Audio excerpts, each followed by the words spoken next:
Salut les amis, j'espère que vous allez bien. Alors après la qualification, il n'y a pas de repos pour le Barça, car ils affrontent l'Atlético de Madrid dimanche. Alors on en parle tout de suite.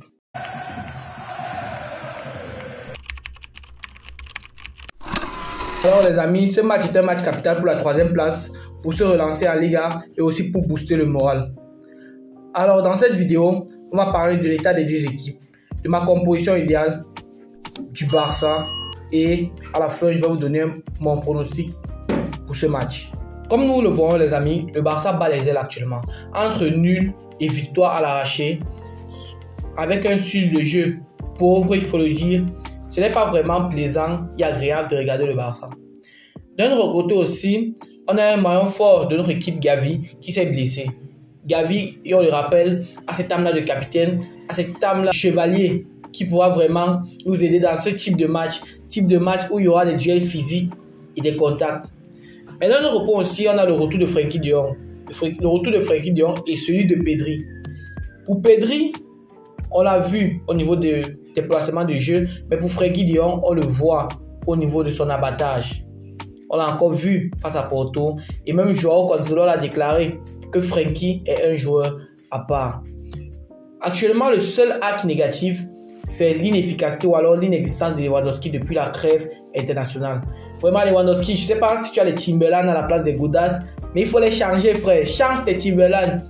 Voici un match où tu as l'occasion de te relancer, alors claque-nous des buts. Côté Atlético, ils sont sur une bonne dynamique avec notamment 4 matchs sans défaite et le duo Griezmann-Morata qui fait du bien. Pourquoi? Parce que ce duo-là, c'est 9 buts pour Griezmann et 7 buts pour Morata en Liga.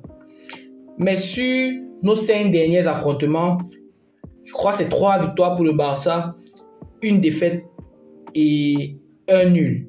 Donc, sur le plan statistique, entre nos 5 derniers affrontements, nous sommes supérieurs à eux. Là maintenant, ça va se jouer au stade et on a l'opportunité de les battre. Donc, il ne faudra pas jeter des actions comme on le voit. Car nous sommes l'équipe qui nous procurons le plus d'actions en Liga, l'une des équipes qui nous procurons le plus d'actions en Liga, mais qui concrétise le moins. Alors j'espère que dans ce match, Xavi va mettre les dispositions nécessaires pour qu'on puisse marquer, avoir un schéma de passe, avoir un style de jeu. Parce que j'en ai marre des matchs où on gagne sans rien voir au stade. Ou à la 80e minute, par chance, Joao Félix récupère le ballon et il marque. On veut des lignes de passe, on veut écraser l'Atlético. Mais même si on gagne, c'est d'abord l'essentiel. Alors, les joueurs que j'aimerais voir pour ce match sont au goal, Iñaki Peña. Iñaki Peña, lors de sa première titularisation, j'étais sceptique, les gars. Test n'est pas là, Iñaki Peña va jouer. Et il a répondu présent. Match de patron. Encore face à Porto. Il répond présent. Des arrêts Iñaki Peña. Si c'est Iñaki Peña qui a affronté Porto ou un Iñaki Peña encore un cran au-dessus, capable d'élever son niveau, alors j'achète. Je prends. Ter Stegen, repose-toi bien. Alors, en défense, j'aimerais qu'on reconduise la même défense que celle contre Porto. C'est-à-dire Cancelo latéral gauche, Inigo, Koundé, Araujo. Alors, j'aimerais bien voir Christensen, mais depuis Christensen, il n'a pas joué les gars. Je ne peux pas placer un Christensen, même comme je sais qu'il est bon, et ne pas récompenser le match assez bon d'Inigo face à Porto. Alors, Christensen pourra entrer progressivement dans la rotation si Xavi le veut bien. Mais pour le moment, je conserve la même défense. Alors au milieu, je veux voir De Jong en 6. Gundogan et Pedri en tant que relayeur. Mais dans le système, dans le schéma de jeu, j'aimerais voir le double pivot De Jong, Gundogan et Pedri entrer en pivot. Ou même vous savez pourquoi? Parce que De Jong aime aussi se projeter. Il aime récupérer le ballon du bas et aller vers l'avant, casser des lignes. Et si Gundogan est en retrait pour essayer de le couvrir, c'est encore meilleur. Maintenant, pour l'attaque. Attaque classique, attaque efficace, attaque travailleuse. Rafinha, Lewandowski, Félix. Félix qui a l'occasion de rencontrer son ancien club. S'il marque et s'il jubile, ça ne m'intéresse pas. Mais s'il marque, on achète. Rafinha, plutôt bon match contre Porto. En fait, Rafinha, il a l'occasion de prouver en fait. Rafinha, chaque match du Barça que je vois, j'ai envie, je prie que Rafinha nous sorte un match comme contre Leeds. Rafinha, il faut faire attention. Tu nous as fait rêver en Première Ligue et maintenant ici en Liga, tu viens, tu fais les fesses. Fais attention Rafinha. Sors-nous le match. Toi Griezmann en face, Morata. Toi sors-nous le match. Sors-nous au moins un match. Achète un match.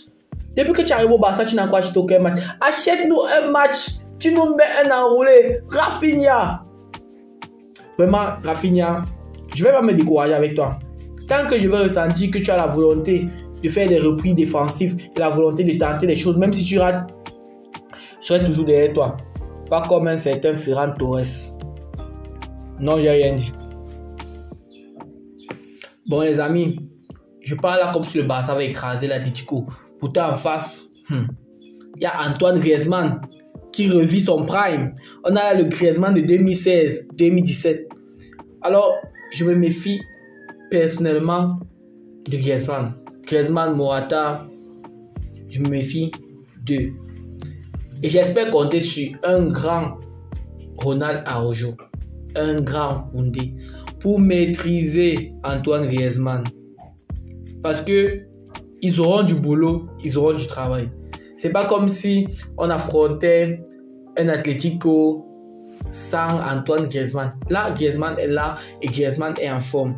Alors, je compte vraiment sur Araujo, sur Koundé, sur Inigo, sur Cancelo pour assurer les tâches défensives. Et sur Iñaki Peña pour faire des arrêts nécessaires et des arrêts qui sauvent.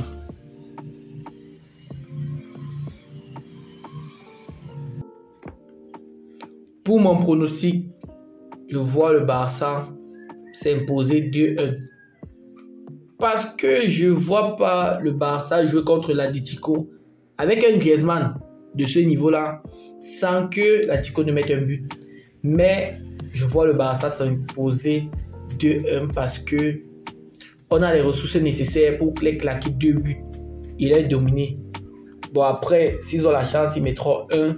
Ça va faire 2-1. Alors, toi qui regardes la vidéo, laisse ton pronostic en commentaire. On continue de s'abonner. On partage. Objectif 200 abonnés. Tous ensemble, on reste ensemble. Salut les amis.